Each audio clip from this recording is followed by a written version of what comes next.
میری وین بھی بڑی محدود ہے.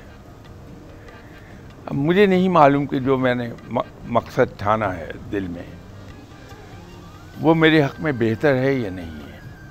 تو میں جب رب تعالیٰ سے یہ دعا کرتا ہوں کہ یا اللہ مجھے میرے مقاصد میں کامیاب کر دے, وہ اگر مقصد میرے لیے فائدہ مند نہیں ہے اور رب تعالیٰ میری دعا قبول فرما کے اس مقصد میں مجھے کامیاب کر دے, حالانکہ ایسا کرتا نہیں رب تعالیٰ تو میرا بھلا چاہتا ہے, تو میری وہ دعائیں جو میرے انٹرسٹ میں نہیں ہیں, مفاد میں نہیں ہیں, ان دعاؤں کو وہ پورا نہیں کرتا بلکہ اس کو کمپنسیٹ کر دیتا کسی اور جگہ پر.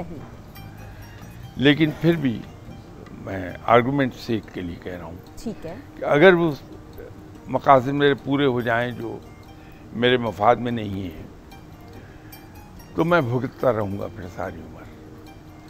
تو بہترین دعا رب تعالیٰ کے حضور جو میں سمجھتا ہوں کہ میرے جیسے دنیا دار آدمی کو دعا مانگ لینی چاہیے وہ یہ ہے کہ یا باری تعالیٰ تو اپنی رحمت کے صدقے مجھ پر زندگی آسان کر دے. یا اللہ تو اپنی رحمت کے صدقے مجھ پر رزق وسیع کر دے. تو یوں آدمی بچا رہ جاتا ہے. بے شک رب سے دعا مانگتے وقت محتاط رہنا چاہیے.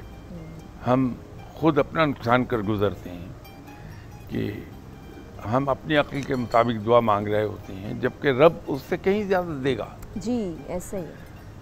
تو جو میں کہہ دیتا ہوں کہ یا اللہ میرا بزنس چلا دے, اب بزنس چل گیا لیکن اس میں لاس شروع ہو گئے تو کروں گا کیا میں.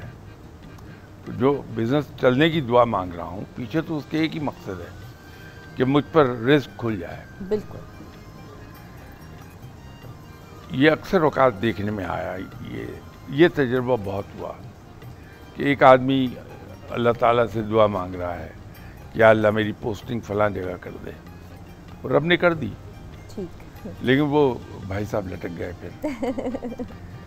تو دعا وہ مانگنی چاہیے جس میں کہیں رزق نہ ہو. بات کر رہے ہیں کہ رزق میں برکت کیسے ہو.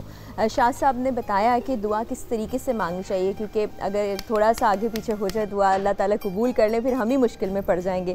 تو شاہ صاحب کیا رزق کو وسیع کرنے کے لیے کوئی وظیفہ بھی کیا جا سکتا ہے, کریں تو کیسے؟ اس میں آپ کو دعاؤں کی کتاب میں کئی ایک وظائف مل جائیں گے. صحیح. ضرور کرنا چاہیے, اللہ کو پکارنا چاہیے, لیکن جو تجربہ ہوا ہے رزق میں وسعت کے لیے وہ اسی طرح ہے کہ انسان لوگوں کو اپنے رزق میں حصہ دار بنا لے. اور خصوصاً بہنوں کو. صحیح.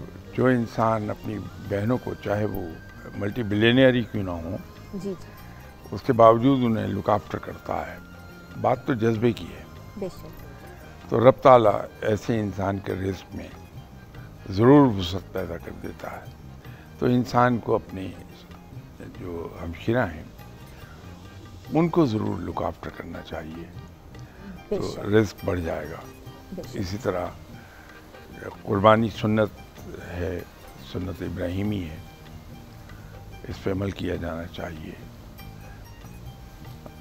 لیکن اس کی جہاں اور برکات ہیں ایک برکت اور بھی ہے کہ انسان کی رزق میں وسعت آتی ہے. واہ واہ, زبردست زبردست. اب ایک سوال کرنے والوں نے یہ بھی کیا ہے کہ انسان دعا بھی کر رہا ہے, کوشش بھی کر رہا ہے کہ اس کی رزق کی فراوانی ہو جائے, رزق میں برکت ہو جائے, لیکن ہو نہیں پا رہا کچھ بھی. اس صورت میں پھر کیا کریں؟ دیکھیے رب تعالیٰ کو بہتر پتہ ہے کہ ہمارے لیے کیا اچھا ہے کیا برا ہے, اور رب تعالیٰ نے ہمیں کس وقت عطا کرنا ہے جب وہ اس کی ہمیں شدت سے ضرورت ہے.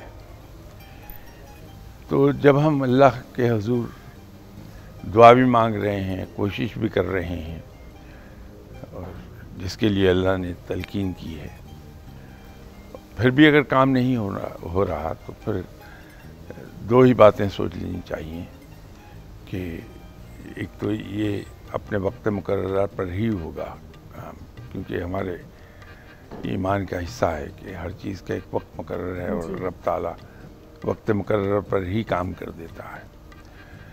اور دوسری چیز یہ ہے کہ شاید یہ ہمارے حق میں نہیں ہے، تو لیکن اللہ تعالیٰ یہ دعا رائگاں نہیں جانے دے گا، محنت رائگاں نہیں جانے دے گا، بلکہ اسے کمپنسیٹ کر دے گا۔ اگر ہم اپنی زندگی کا جائزہ لیں، ہمارے ارد گرد جو لوگ ہیں ان کی زندگی کا جب جائزہ لیتے ہیں تو ایک چیز ہمیں نظر آئے گی کہ اکثر اوقات ایسا ہوتا ہے کہ کسی بھی چیز کی خواہش کیے بغیر، محنت کیے بغیر وہ چیز مل جاتی ہے ہمیں۔ وہ اصل میں ہماری وہ دعائیں ہیں جو ہمارے حق میں نہیں تھیں، رب تعالیٰ نے وہ پوری نہیں کی کہ ہمارے مفاد میں نہیں تھا، لیکن اس کو کمپنسیٹ کر دیا دوسری جگہ پر، تو یوں ہمیں آسانی سے ایک چیز حاصل ہو جاتی ہے۔ رب کے حضور دعا ضرور مانگتے رہنا چاہیے، بالکل، کوشش بھی کرتے رہیں، دعا بھی مانگتے رہیں۔ کچھ لوگ ایسا بھی سوچ لیتے ہیں کہ رزق نہیں آ رہا تو اس کے پیچھے کچھ جادوئی اعمال ہو گئے ہیں، ہمارے رزق کو کسی نے باندھ دیا ہے، یہ گمان کیسا ہے؟ میں شاید اس سلسلے میں اس بات سے زیادہ اتفاق نہ کر پاؤں، اس لیے کہ ہمارا ایمان یہ ہے کہ ہمارا رب سب سے زیادہ طاقتور ہے۔ بے شک، بے شک۔ اور رب نے اپنے بارے میں قرآن میں بھی فرمایا کہ کوئی کسی کو فائدہ نہیں دے سکتا اگر میں فائدہ نہ دینا چاہوں، کسی کو کوئی نقصان نہیں پہنچا سکتا اگر میں نہ چاہوں۔ تو اگر میں آپ کو ایک چیز دے رہا ہوں تو میرے دیتے ہوئے ہاتھ کو روکنے کے لیے اس آدمی کو مجھ سے زیادہ طاقتور ہونا چاہیے جو میرا ہاتھ روکنا چاہتا ہے۔ تو اگر رب رزق دینا چاہ رہا ہے تو دنیا میں کس کی مجال ہے کہ اس کے دیتے ہوئے ہاتھ کو روک سکے؟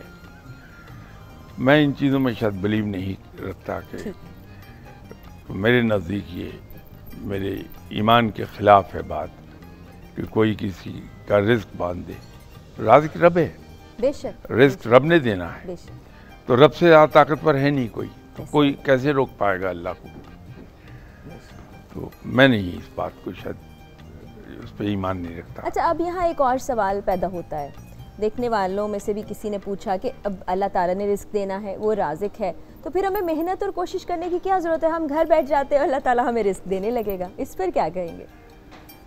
یہ ایک بار میں اپنے آفس کے کام سے جی یورپ گیا ہوا تھا، تو وہاں لوگ اکٹھے تھے، تو ان میں سے ایک ینگ آدمی نے یہ سوال پوچھا اچھا کہ ہم یہ کہتے ہیں کہ اللہ نے رزق ہماری قسمت میں لکھ دیا جی، اور رازق رب ہے، پتھر میں بند جو کیڑا ہے اللہ اس کو بھی رزق دیتا ہے، جی تو رب نے ہمیں دنیا میں اتارا ہے، پیدا کیا ہے، تو رب ہمیں رزق دے گا، تو پھر کام کرنے کی ضرورت کیا ہے؟ جی اب میں یورپ میں تھا تو وہاں جواب دینا زیادہ آسان ہو گیا، تو میں ان سے یہ پوچھ رہا تھا کہ دیکھیے آپ جس ملک میں رہتی ہیں وہ ویلفیئر اسٹیٹ ہے،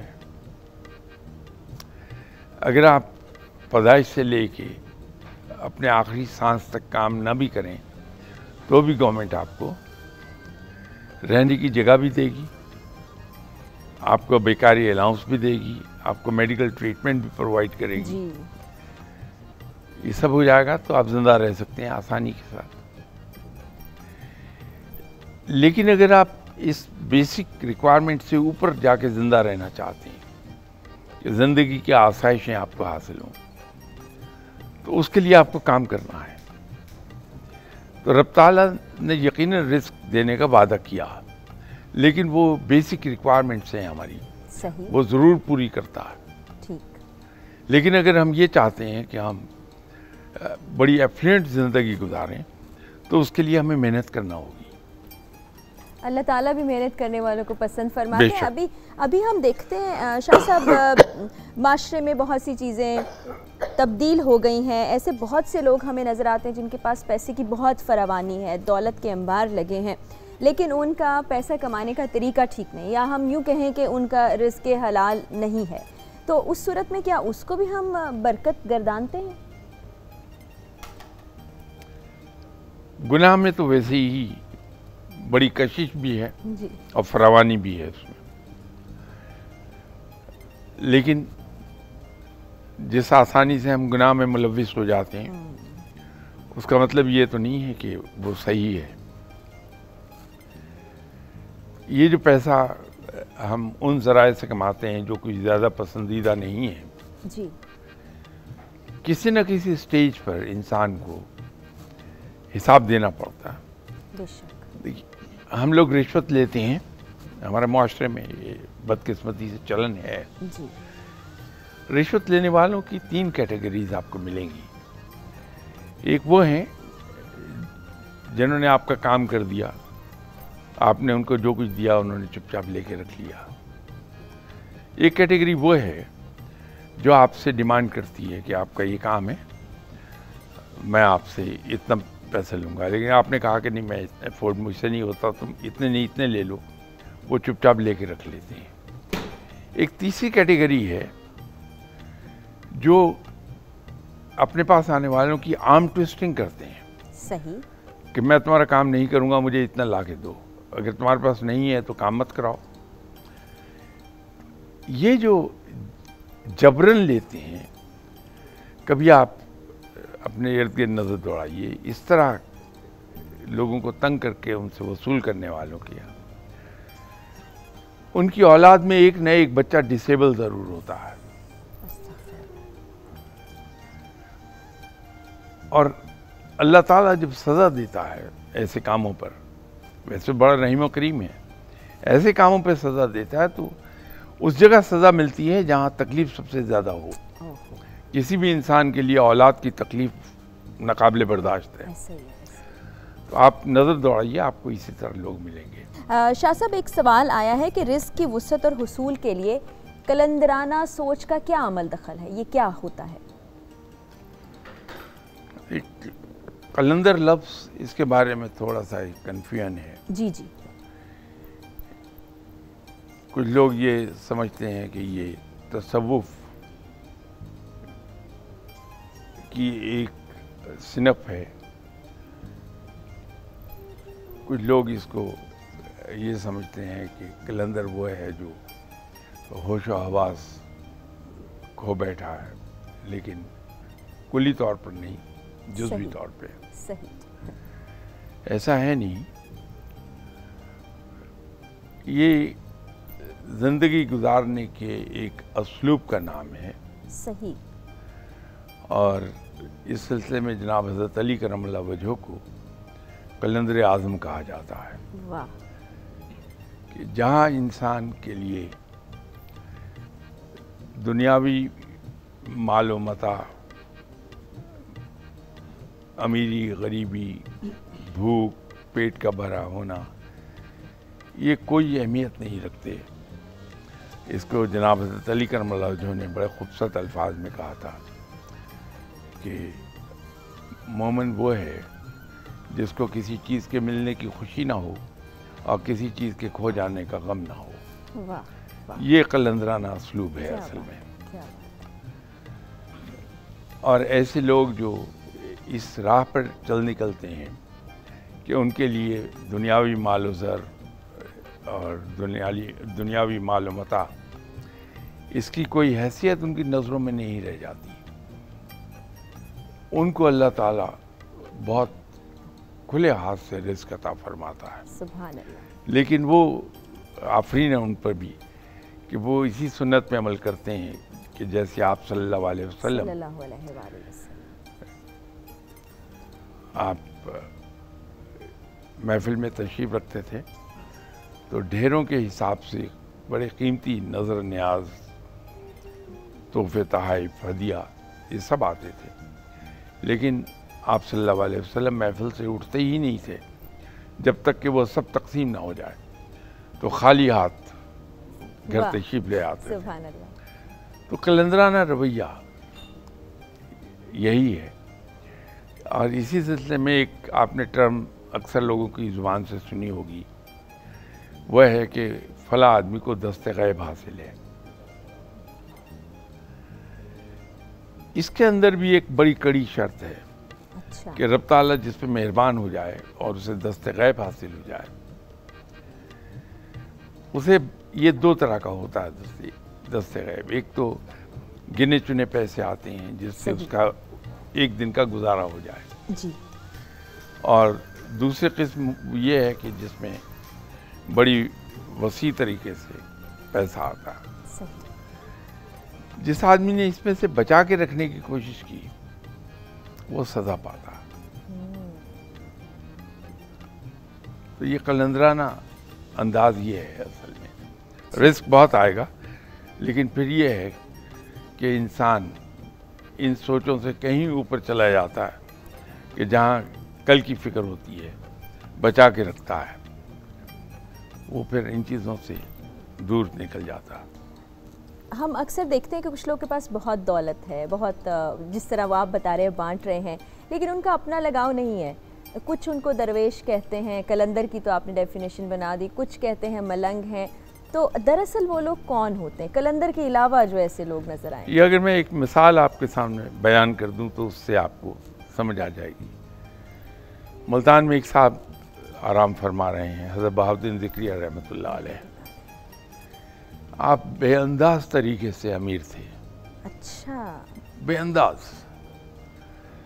تو ان کے جو ہم اثر اولیاء کرام تھے وہ انہیں عام طور پر لیٹر لکھتے رہتے تھے، میسج بھیجتے رہتے تھے کہ آپ کیسے درویش ہیں کہ آپ کے پاس اتنی دولت جمع ہے. جب یہ اعتراضات بہت ہو گئے تو پھر ایک دن جناب حضرت بہاؤالدین ذکریہ رحمۃ اللہ علیہ صاحب نے اس کا جواب دیا کہ یہ صحیح ہے کہ میرے پاس اللہ کا دیا بہت ہے، لیکن میں نے اس دولت کو دل میں جگہ نہیں دی. کیا بات ہے. رب تعالیٰ عام طور پہ اپنے در پہ بیٹھنے والوں کی باتوں کو صحیح ثابت کر دیتا ہے. تو اس جواب کے کچھ ہی دیر بعد ان دنوں ملتان ریاست کا حصہ ہوتا تھا، اس ریاست میں قحط پڑ گیا. تو ریاست کی گورنمنٹ نے اپنے جو غلے کے گوڈاؤنس تھے جی، ان سے رعایا کو رزق، یہ گندم وغیرہ اناج بانٹا. ان کے گوڈاؤن خالی ہو گئے. تو پھر جناب حضرت بہاؤالدین ذکریہ رحمۃ اللہ علیہ نے اپنے گوڈاؤنس کا منہ کھول دیا اور منادی کرا دی کہ ہر ضرورت مند یہاں سے آ کے اپنی ضرورت کا اناج لے جا سکتا ہے. گوڈاؤن خالی نہیں ہوئے تھے کہ قحط ختم ہو گیا. پھر ان کے ہم اثر اولیاء کرام کو یہ بات سمجھ میں آئی کہ انہوں نے جو جواب دیا تھا کہ اللہ نے مجھ پہ رحمت تو فرمائی ہے، میرے پاس مال و زر بہت ہے، لیکن میں نے اسے دل میں جگہ نہیں دی. یہ لوگ بڑے مبارک لوگ ہیں جن کو اللہ تعالیٰ نے یہ توفیق بخشی ہے کہ ان پر رزق وسیع کیا رب تعالیٰ نے، لیکن ان لوگوں نے اس رزق کو دل میں جگہ نہیں دی ہے. بڑے مبارک لوگ ہیں وہ. بہت خوب شاہ صاحب، بہت شکریہ آپ کا. اور آج لوگوں کو معلوم ہو گیا ہوگا کہ کوئی زبان سے کہے میں قلندر ہوں، میں درویش ہوں، میں ملنگ ہوں، اعمال کچھ اور کہہ رہے ہوں، اس پہ یقین نہیں کرنا. قلندر اور درویش تو دیکھ کر ہی پہچانے جائیں گے. اور ایک اتنی خوبصورت ٹپ بتا دی کہ آپ چاہتے ہیں رزق میں آپ کی بہتری ہو اور آپ کے رزق میں فراوانی ہو، تو اللہ نے جو دیا ہے اس میں سے دیتے رہیں. اللہ یہ نہیں دیکھتا کم دیا ہے یا زیادہ دیا ہے، اللہ صرف یہ دیکھتا ہے میری راہ میں انسان کیا کوشش کر رہا ہے، کیا کاوش کر رہا ہے. تو اللہ تعالیٰ ہم سب کے رزق میں برکت دے اور ہمیں اس کوشش میں کامیاب کرے کہ ہم اللہ کی راہ میں دینے والے بن جائیں. رمضان کریم، رمضان کریم، رمضان کریم.